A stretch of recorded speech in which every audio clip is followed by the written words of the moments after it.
Assalamualaikum warahmatullahi wabarakatuh. Nama saya Wawode Jumiati Nur, NIM O1A1202114, kelas D.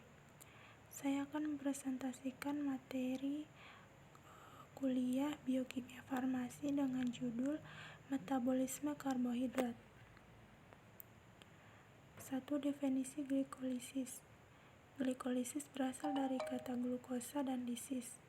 Adalah serangkaian reaksi biokimia di mana glukosa dioksidasi menjadi molekul asam pirufat. Glikolisis adalah salah satu proses metabolisme yang paling universal yang kita kenal dan banyak terjadi di banyak jenis sel dalam hampir seluruh bentuk organisme. 2. Glikogenesis. Glikogenesis adalah lintasan metabolisme yang mengkonversi glukosa menjadi glikogen untuk disimpan di dalam hati. Lintasan ini diaktifasi di dalam hati oleh hormon insulin sebagai respon terhadap rasio gula darah yang meningkat, misalnya karena kandungan karbohidrat setelah makan atau teraktivasi pada akhir siklus Cori. 3. Glikogenolisis.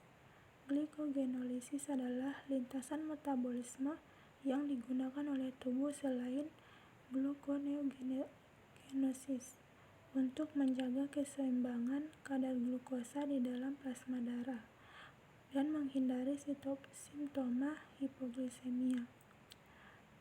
Pada glikogenolisis, glikogen digradasi berturut-turut dengan 3 enzim, yaitu glikogen fosforilase, glukosidase, fosfoglucosamase menjadi glukosa. Hormon yang berperan pada lintasan ini adalah glukagon dan adrenalin. 4. Gluconeogenesis. Gluconeogenesis adalah proses sintesis atau pembuatan glukosa dari senyawa non-karbohidrat di dalam tubuh. Proses ini terjadi ketika kadar glukosa tidak tersedia sehingga tubuh mengubah asam amino atau gliserol menjadi glukosa untuk kemudian digunakan sebagai energi bagi tubuh. Berikutnya itu siklus glikolisis.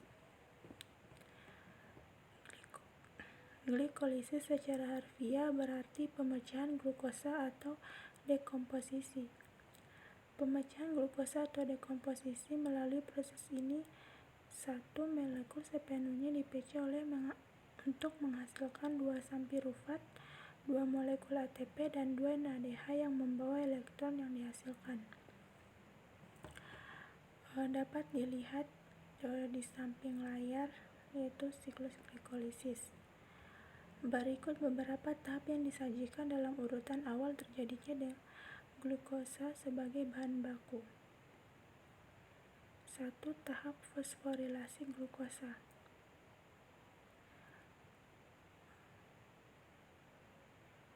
2. Tahap produksi fruktosa 6-fosfat. Hal ini dimungkinkan oleh aksi dari enzim fosfoglucosamerase. Kerjanya pada produk dari tahap sebelumnya, glukosa 6-fosfat yang merupakan isomernya. 3. Tahap produksi fruktosa. Fruktosa isomer 6-fosfat diubah menjadi fruktosa 11, 6-difosfat dengan penambahan kelompok fosfat. Konversi ini dimungkinkan oleh fosfofruktokinase, enzim yang memanfaatkan satu molekul ATP lebih dalam proses. 4. Tahap pemecahan fruktosa.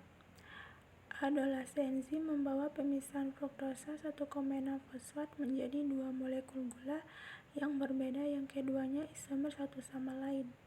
5. Tahap interkonversi 2-glukosa. Fosfat dihidrokiaseton adalah molekul hidup pendek. Secepat itu akan dibuat menjadi gliseraldehida oleh enzim yang disebut riose. Jadi tahap keempat dan kelima dari glikolisis menghasilkan 2 molekul gliseraldehida fosfat. Selanjutnya yaitu siklus Krebs. Siklus Krebs atau asam trikarboksilat adalah proses kedua katabolisme atau respirasi sel untuk menghasilkan energi yang lebih tinggi. Siklus Krebs mengubah asetil koenzim A menjadi energi untuk tubuh dan karbon dioksida sebagai proses sampingnya. Terakhir, rantai respirasi. Rantai respirasi adalah rangkaian proses transfer dalam mitokondria dengan melibatkan sejumlah enzim. Berbagai aktivitas organisme hidup untuk mendapatkan energi melalui proses glikolisis. Next, hubungan metabolisme karbohidrat, lipid, dan asam amino. Hubungan antara metabolisme karbohidrat, lipid, asam amino yaitu mereka akan dimetabolisme yang hasil akhirnya akan menjadi CoA, di mana asetil CoA merupakan substrat untuk siklus Krebs. Kemudian dari siklus Krebs dihasilkan CO2. Berikutnya yaitu proses glikolisis aerob dan energi ATP yang dihasilkan satu glukosa. Proses respirasi aerob adalah respirasi yang membutuhkan oksigen. Proses glikolisis aerob terjadi secara 4 tahap, yaitu 1. Glikolisis. Pada proses ini terjadi pemecahan glukosa 6 atom karbon menjadi asam pirufat 3 atom karbon. Proses ini berlangsung di sitoplasma, dihasilkan 2 ATP, 2 asam pirufat, dan 2 NADH. Asam pirufat yang dihasilkan akan digunakan sebagai bahan padat pada dekarboksilasi oksidatif. 2. Dekarboksilasi oksidatif berada pada mitokondria, tepatnya pada matriks mitokondria. Pada proses dekarboksilasi oksidatif terjadi perubahan 1 asam pirufat menjadi 1 asetil CoA. Ketiga, siklus Krebs terjadi di dalam matriks mitokondria. Hasil dari siklus Krebs adalah 2 ATP, 4 CO2, 6 NADH, dan 2 FADH. 4. Transpon elektron atau fosforilasi oksidatif adalah tahap di mana terjadi pengubahan NADH dan FADH menjadi energi yang terbentuk ATP agar bisa digunakan oleh tubuh. Tempat berlangsungnya tahapan transfer elektron berada di bagian mitokondria, tepatnya di membran dalam kristal mitokondria. Terakhir yaitu proses glikolisis anaerob dan energi ATP yang dihasilkan satu glukosa. Respirasi anaerob adalah proses katabolisme yang tidak membutuhkan oksigen untuk menghasilkan energi.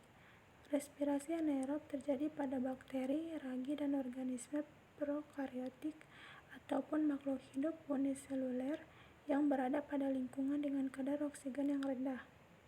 Respirasi anaerob berdasarkan hasil katabolismenya dibedakan menjadi 2, yaitu fermentasi alkohol dan fermentasi asam laktat. Fermentasi alkohol adalah respirasi anaerob yang mengubah glukosa menjadi energi. Respirasi anaerob menghasilkan energi dalam jumlah kecil, yaitu 2 ATP. Itulah materi yang dapat saya sampaikan. Terima kasih. Wassalamualaikum warahmatullahi wabarakatuh.